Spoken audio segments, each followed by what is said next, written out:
Assalamualaikum warahmatullahi wabarakatuh. Waalaikumsalam warahmatullahi wabarakatuh. Sebelumnya pelajaran siapa yang masuk kelas ini? Ekonomi ekonomi. Baik. Sebelumnya Ibu absen terlebih dahulu. Siapa aja yang nggak masuk? Masuk semua. Ya. Ibu di sini ada stripping ya. Belum. Doa dulu ya Bu ya. Oke. Baik, kita doa dulu. Doa kelasnya mana? Nah, ketua kelas boleh diwakili.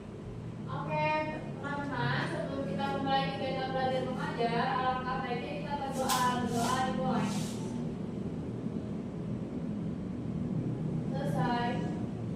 Oke, biar tambah semangatnya ya. Itu ada speaking, namanya tepuk konsentrasi. Kalian ada yang tahu tepuk konsentrasi? Jadi Ibu contohin ya.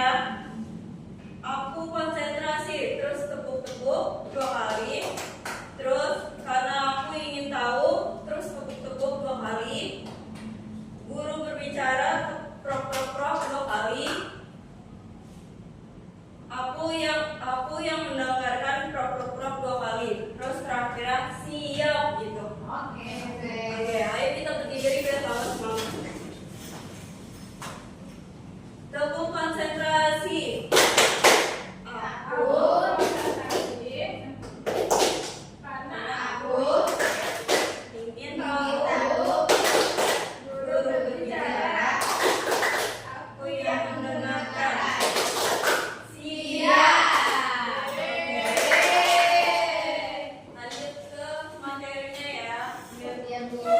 Sebelum pelajaran Ibu bahas tentang materi apa? Materi Bagan bagan perkiraan Bu. Apa sih bagian perkiraan menurut kalian? daftar akun yang digunakan oleh sebuah perusahaan untuk mencatat pengeluaran dan penerimaan keuangan Bu.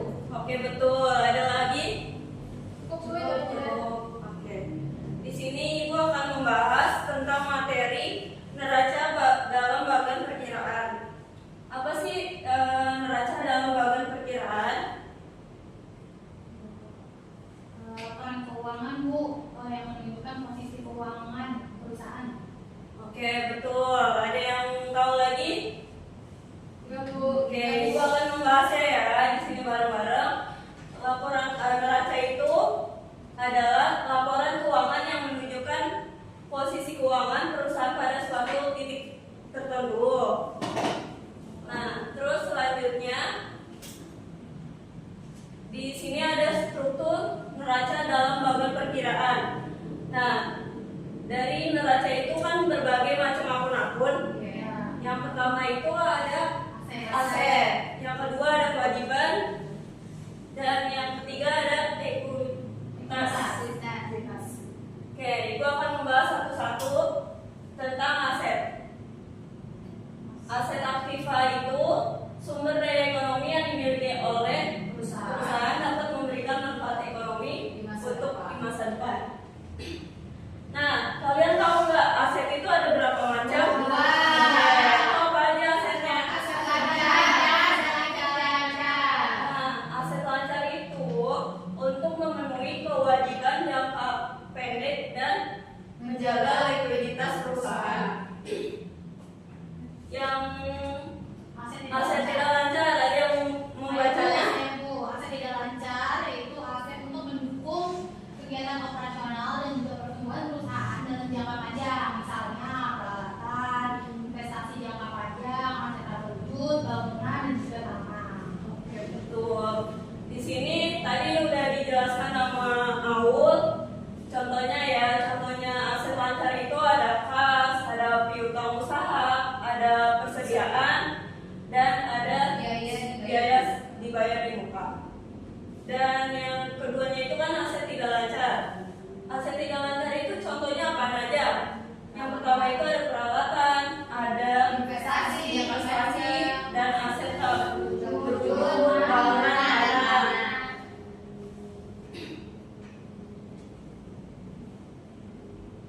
Kewajiban. Oke, yang kedua kan ada kewajiban kewajiban itu adalah utang perusahaan yang harus dibayarkan.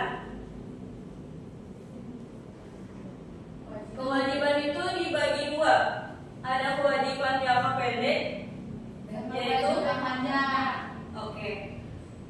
Contohnya itu kan ada utang usaha, nah terus ada utang yang harus dibayar. Yang kedua, kewajiban jangka panjang. Contohnya itu ada dua ya, utang bank dan obligasi. Kalian ada yang tahu obligasi itu apa? Apa? Oke. Terus ada lagi yang tahu obligasi itu apa? Enggak, Bu, cuma tahunya surat berharga aja. Iya, ekuitas. Nah,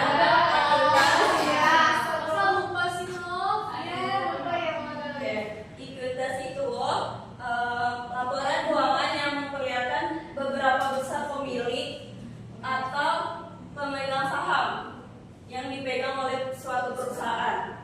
Nah, contohnya ekuitas itu yang pertama ada modal saham, ada laba ditahan, dan cadangan.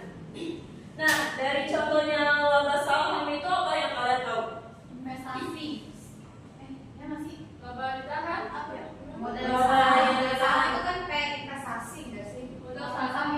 Ya, investasi terus. Bisa jadi mungkin kalau laba ditahan tuh kayak gini nggak sih, Bu? Kayak keuntungannya tuh kayak jadi suatu perusahaan itu ya, jadi kayak ditahan, kayak dibagi-bagi dulu nih karena karena perlu ada perhitungan dulu sebelum di awal perjanjian itu bagaimana gitu. Oke, betul. Ada lagi tanggapan lain? Oke. Lanjut ya. Di sini ada fungsi neraca dalam bagan perkiraan. Contohnya itu ada 4. Yang pertama, mengetahui posisi keuangan terhadap catatan keuangan suatu perusahaan. Yang kedua itu analisis kinerja keuangan. Apa yang dimaksud analisis kinerja keuangan? Kalian ada yang tahu? Kinerja keuangan tuh jadi kayak harus kasihnya uang pasti, Bu, atau maksudnya uang gitu, kayak kinerja keuangan tuh kayak uang itu digunain buat apa aja gitu. Ya, betul. Terus ada lagi? Ada yang membaca nomor 3 dan 4-nya? Ya, boleh satu-satu.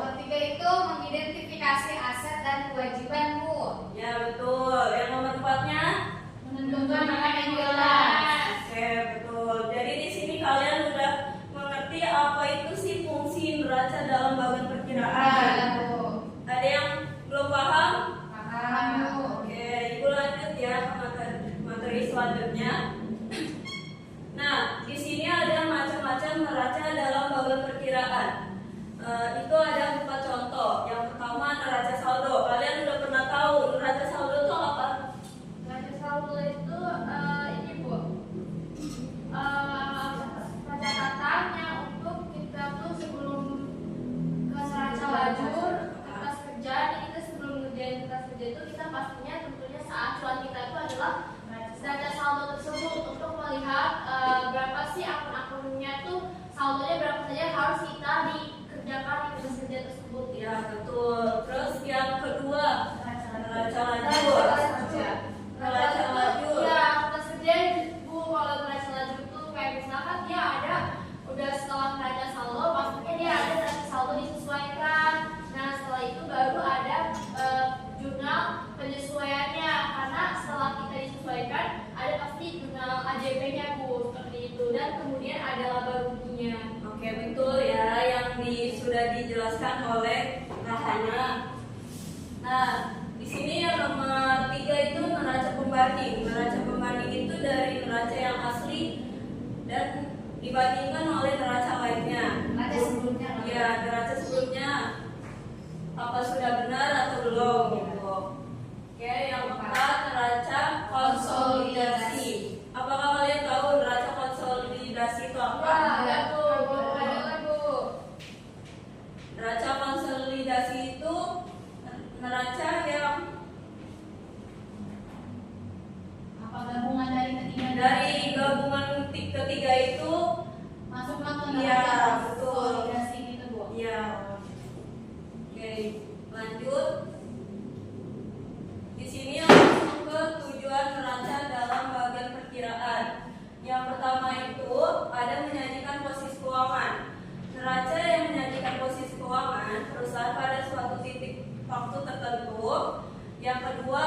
identifikasi sumber daya.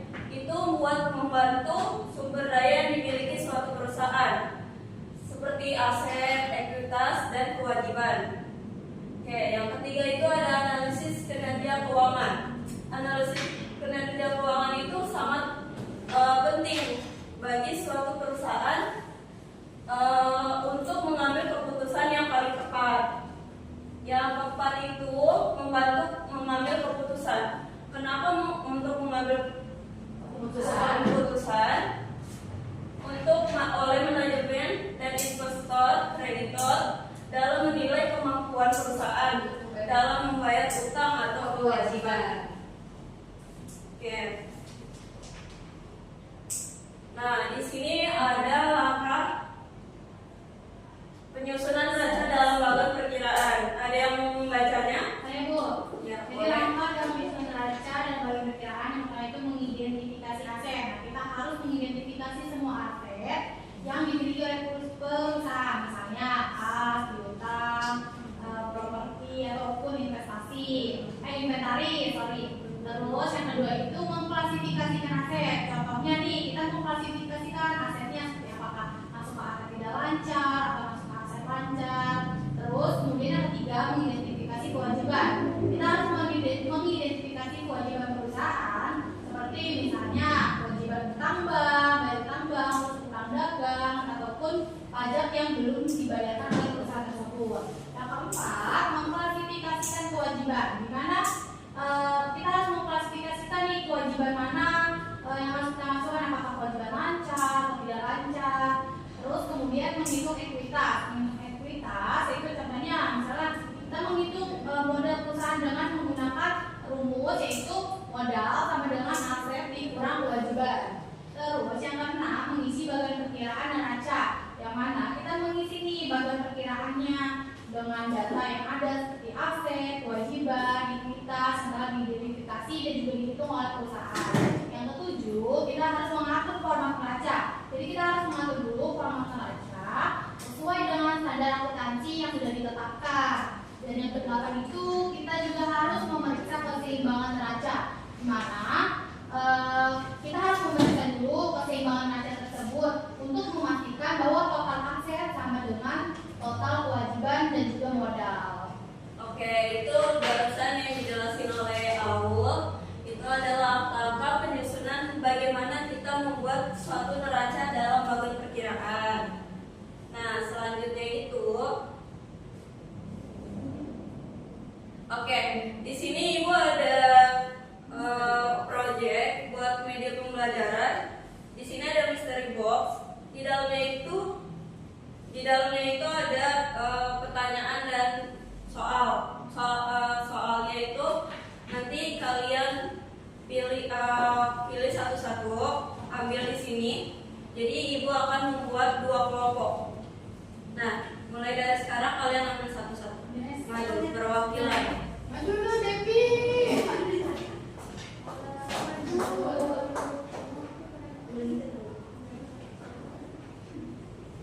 Dev, jadinya jangan pisah ya.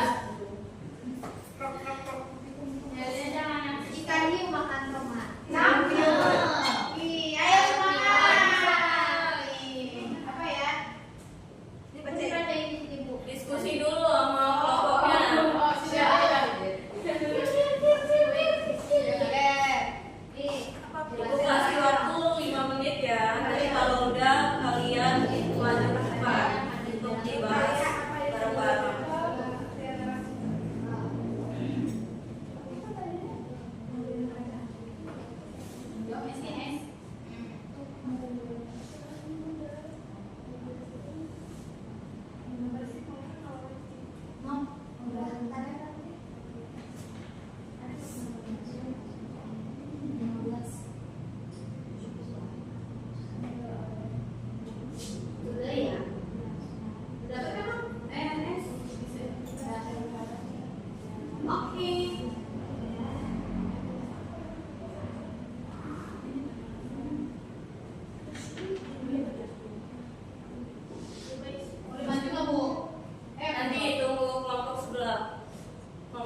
neraca ini menyajikan informasi tentang aset, kewajiban, dan modal. Oke, bener. Betul.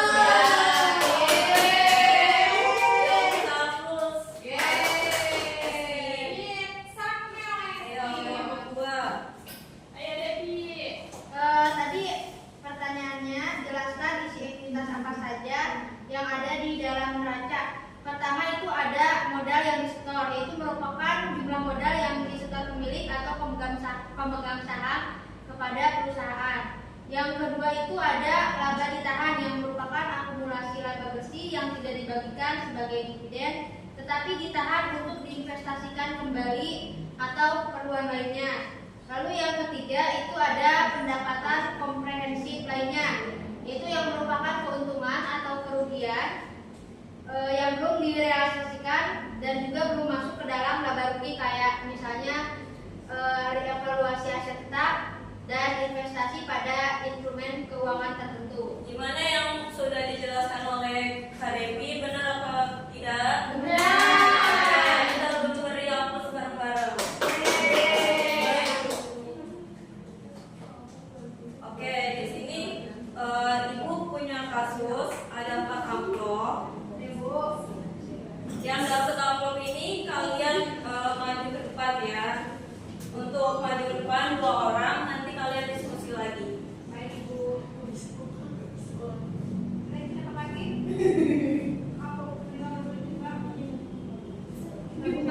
Iya.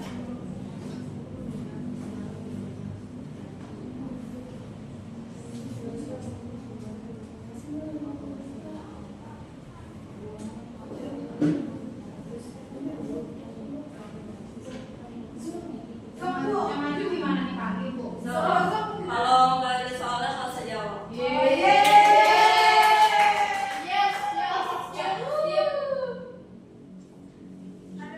Berarti yang ada soalnya 3 orang ya.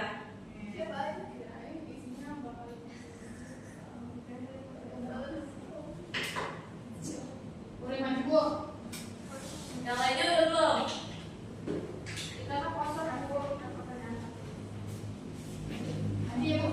Ya, boleh. Ayo kita mulai. Oke, di sini saya dapat amplop pertanyaan yang berisikan soalnya, yaitu apa perbedaan antara aktiva lancar dan aktiva tetap. Jadi perbedaan itu, kalau aktiva lancar itu dapat dicairkan dalam waktu singkat, yaitu kurang dari 1 tahun. Sedangkan kalau aktiva lancar aktiva tetap itu digunakan itu dalam jangka panjang, yaitu lebih dari 1 tahun. Oke, ada pendapatan yang lain nggak? Oke, aplaus buat Aul. Ini namanya 2, udah?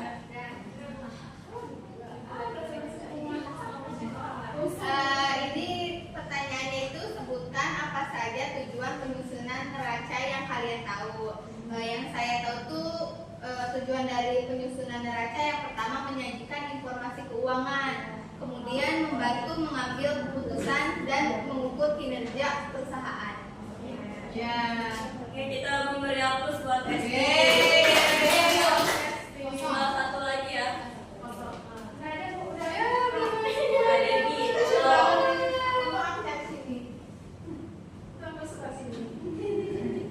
Pertanyaannya, apa saja komponen utama yang terdapat dalam neraca? Silahkan menurut pendapat saya. Oke, ada 3 komponen utama dalam neraca, yaitu pertama ada aset, liabilitas, dan juga ekuitas.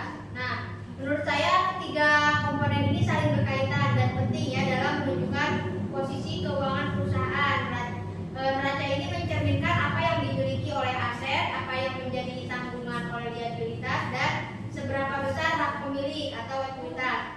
Jadi dengan melihat neraca kita bisa menilai kondisi keuangan